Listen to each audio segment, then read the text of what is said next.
네, 일론 머스크 정말 파격적인 주장이었죠. 화성 극지방에 핵폭탄을 터뜨리자. 이 한마디가 그때 정말 큰 논란이었잖아요. 네, 맞아요. 대체 왜 이런 생각을 했는지, 그리고 이게 뭐 가능하기는 한 건지 오늘 저희랑 한번 깊이 파고 들어가 보시죠. 이번 저희가 이야기 나눌 주제가 바로 화성 테라포밍입니다.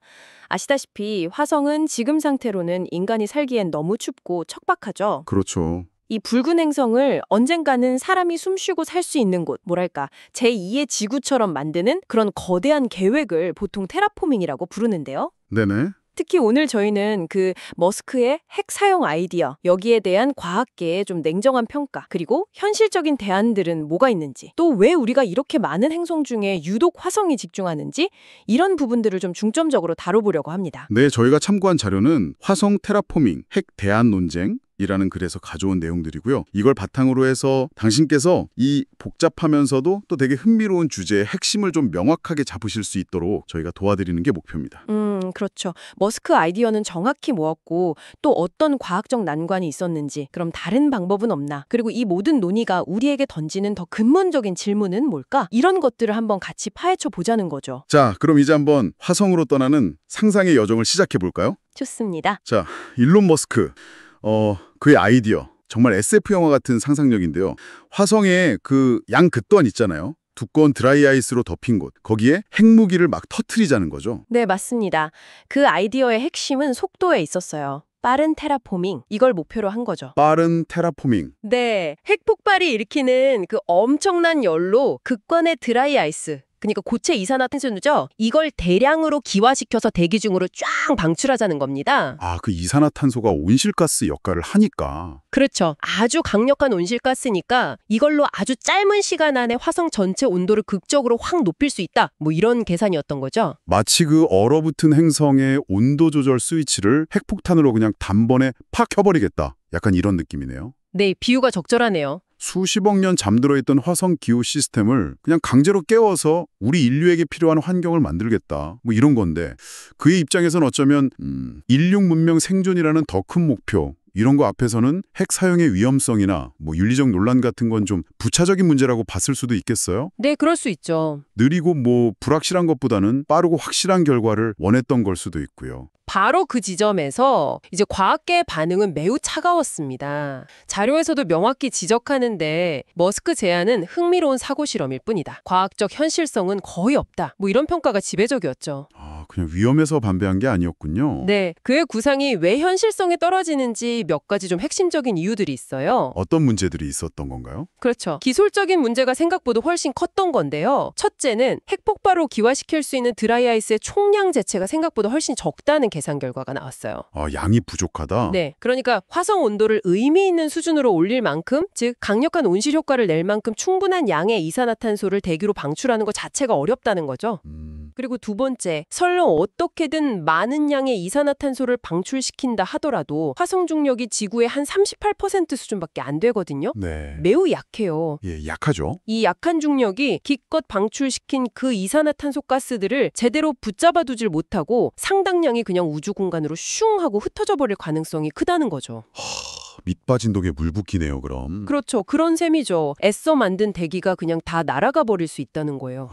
그런데 이것보다 더 심각한 문제도 있었다고요? 그렇습니다. 그 세 번째 반박이 사실 가장 치명적이라고 할 수 있는데요. 음, 테라포밍은커녕 핵 폭발 때문에 대기 중에 퍼질 그 엄청난 양의 먼지나 에어로졸 있잖아요. 네. 이게 오히려 태양빛을 가려버려서 끔찍한 핵겨울을 초래할 수 있다. 이런 경고가 나왔습니다. 아니, 따뜻하게 만들려다가 오히려 더 춥게 만든다고요? 네, 맞아요. 더 춥고 생명이 살기에는 더 힘든 행성으로 만들어버릴 수 있다. 이런 역효과 가능성이 제기된 거죠. 결국 머스크의 그 충격 요법은 단순한 위험을 넘어서 의도와는 완전히 정반대의 재앙을 불러올 수도 있다. 이런 점에서 과학적 지지를 얻기가 매우 어려웠습니다. 와, 듣고 보니까 핵 사용은 진짜 위험천만하고 좀 비현실적인 방법이었네요.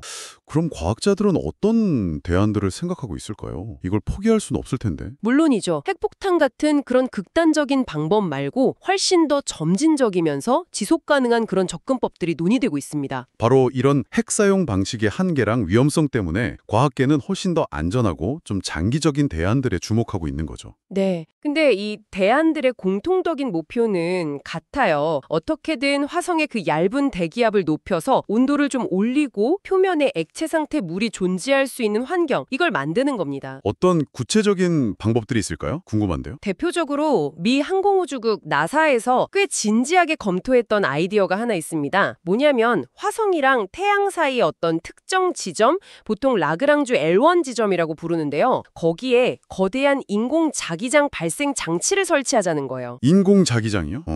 마치 지구를 보호하는 그 자기장처럼요. 네, 정확합니다. 지구자기장이 태양에서 불어오는 그 강력한 태양풍 입자들로부터 우리 대기를 보호해주잖아요. 그렇죠. 그것처럼 이 인공자기장이 화성으로 향하는 태양풍을 막아주는 일종의 방패 역할을 하는 겁니다. 현재 화성 대기가 계속 얇아지는 주된 이유 중 하나가 바로 이 태양풍 때문에 대기 입자들이 우주 공간으로 계속 날아가기 때문이거든요. 아, 그래서 막아주면. 네, 이 손실을 막아주면 화성 내부에서 예를 들어 화산 활동 같은 걸로 자연적으로 발생하는 가스들이 조금씩 쌓여나가면서 대기가 서서히 두꺼워질 시간을 벌 수 있다는 거죠. 오.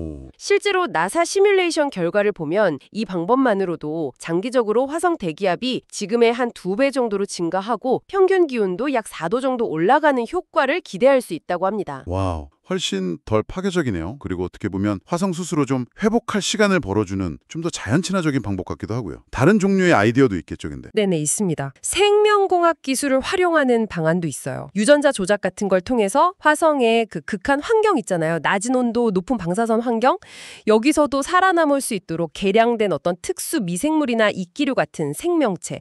이걸 화성 표면에 대량으로 쫙 퍼뜨리는 겁니다. 미생물이요. 그게 어떻게 도움이 되죠? 이 미생물들이 이제 태양 에너지를 이용해서 광합성을 하거나 아니면 특정 화학 반응을 일으키면서 극지방의 얼음을 녹이는 데 기여를 하고요. 또 대기 중으로 이산화탄소 같은 온실가스를 방출할 수도 있습니다. 아주 오랜 시간이 걸리겠지만 궁극적으로는 우리 인간이 숨쉴 수 있는 산소를 만들어낼 가능성까지 품고 있는 거죠. 매우 유기적이고 점진적인 접근 방식이라고 할 수 있습니다.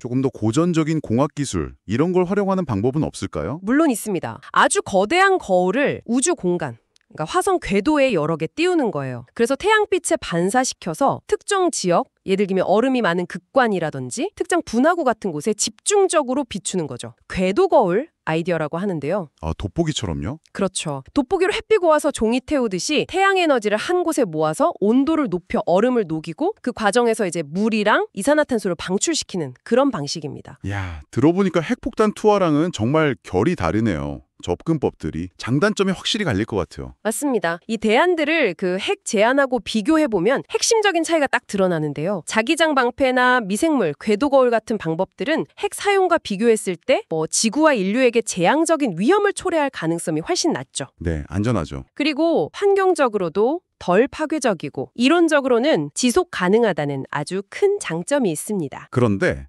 하지만 결정적인 단점, 바로 시간과 비용입니다. 핵 방식이 추구했던 그 속도와는 비교할 수가 없을 정도로 수백 년, 아니 수천 년 이상 걸릴 수도 있는 엄청나게 긴 시간이 필요해요. 천문학적인 시간이네요. 그렇죠. 또 거대한 우주 구조물을 만들고 유지하거나 행성 전체 규모로 생태계를 조작하는 데 드는 비용 역시 상상을 초월하는 수준이죠. 그야말로 천문학적인 비용이 될 겁니다. 결국 이 논쟁은 속도와 파괴력을 감수할 거냐? 이게 머스크 방식. 아니면 엄청난 시간과 비용을 투자해서 안전성과 지속 가능성을 추구할 거냐? 이게 대안 방식 하는 어떻게 보면 근본적인 철학의 차이이자 선택의 문제라고 볼 수 있습니다. 당신이라면 어떤 길을 택하시겠습니까? 정말 어려운 질문이네요. 근데 이렇게 엄청난 노력, 비용, 시간을 들여서 테라포밍을 하려는 대상이 왜 하필 화성일까요? 궁금해요. 태양계에는 금성처럼 크기가 비슷한 행성도 있고 목성이나 토성의 얼음 위성들처럼 물이 풍부할 가능성이 있는 곳들도 있잖아요. 왜 유독 화성이 테라포밍 1순위 후보지로 꼽히는 걸까요?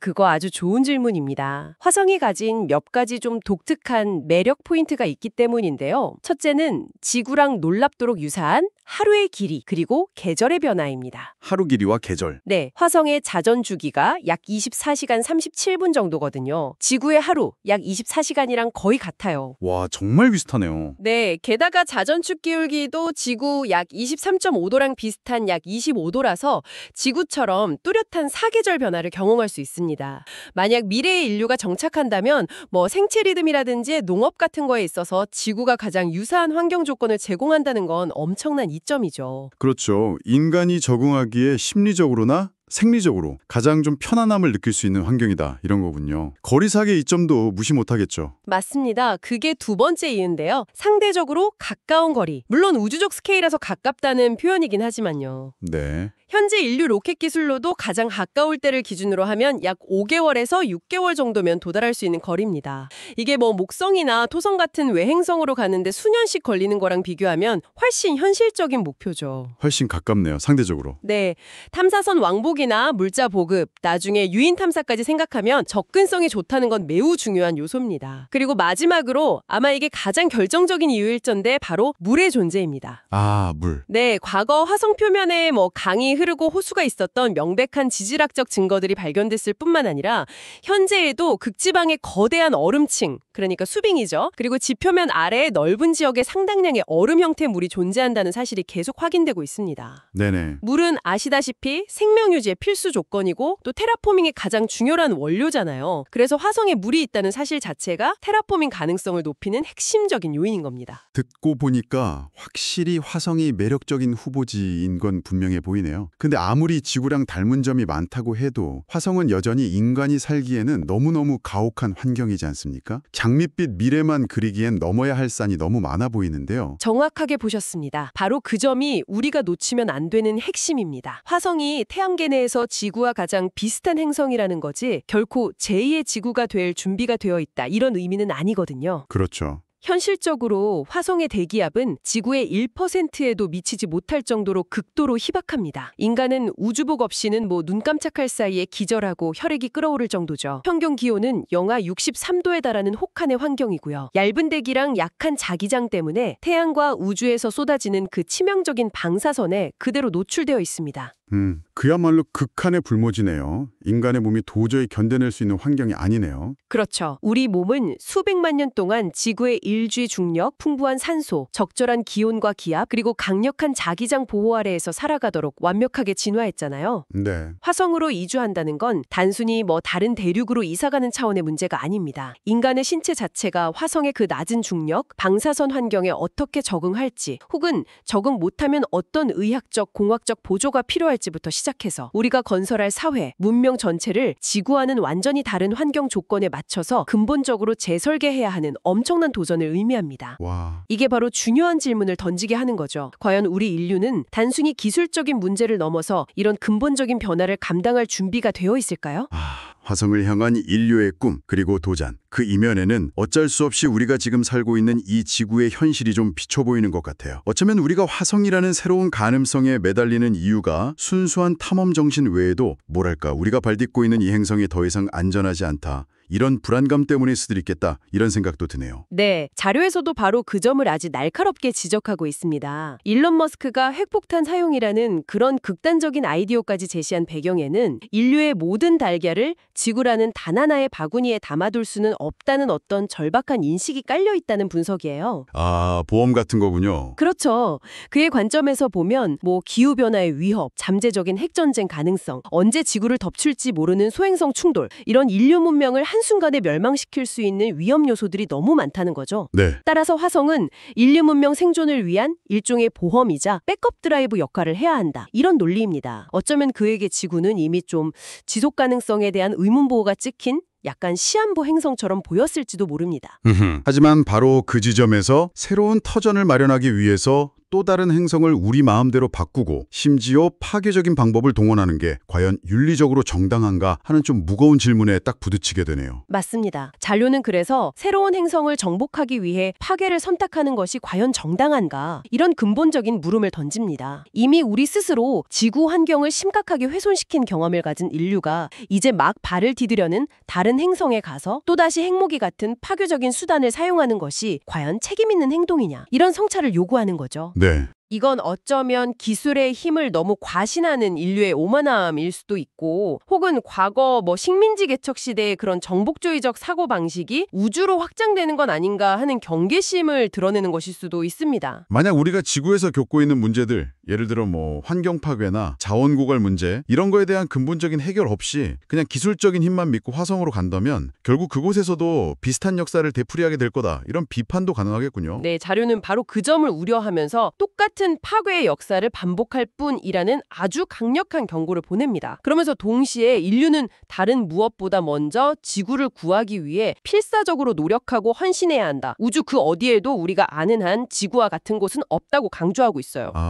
즉, 화성 탐사나 테라포밍이 인류에게 새로운 가능성을 열어줄 수는 있겠지만 그게 결코 병든 지구를 버리고 떠날 면죄부가 되어서는 안 된다. 그리고 지구를 지키고 회복시키려는 노력이 무엇보다 우선되어야 한다. 이런 메시지를 담고 있는 겁니다. 결국 화성 테라포밍이라는 이 거대한 과학기술적 도전은 인류의 놀라운 잠재력, 미래를 향한 열망, 이런 걸 보여주는 동시에 우리가 지구라는 행성과 어떤 관계를 맺어왔는지, 그리고 앞으로 다른 행성과는 또 어떤 관계를 맺어야 할지에 대한 깊은 성찰을 요구하는 거울과 같다는 생각이 드네요. 자, 오늘 저희는 화성 테라포밍이라는 정말 거대하고 복잡한 주제를 함께 탐구해봤습니다. 일론 머스크의 그 파격적인 핵 사용 제안에서 시작해서 그 아이디어가 왜 과학적으로 실현되기 어려운지, 또 자기장 방패나 미생물 활용, 궤도 거울 같은 대안적인 접근법들은 어떤 가능성과 한계를 가지고 있는지 쭉 살펴봤습니다. 네, 그렇죠. 또 왜 인류가 그토록 화성의 매력을 느끼는지, 하지만 그곳이 결코 제2의 지구가 될 수 없는 그 냉혹한 현실은 무엇인지도 짚어봤고요.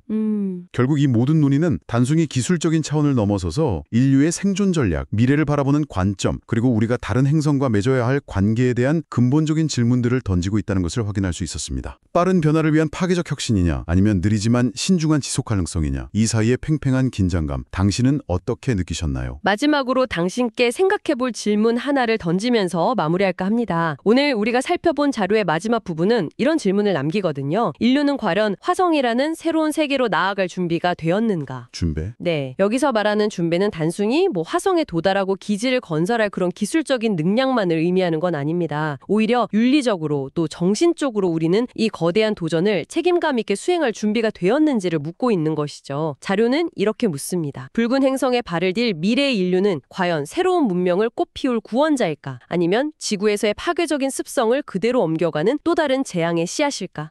우리가 저 머나먼 별을 향해 나아갈 때 우리 안에 어떤 모습, 어떤 가치를 함께 가져가게 될 것인지 한번 깊이 고민해볼 시간이 필요한 것 같습니다.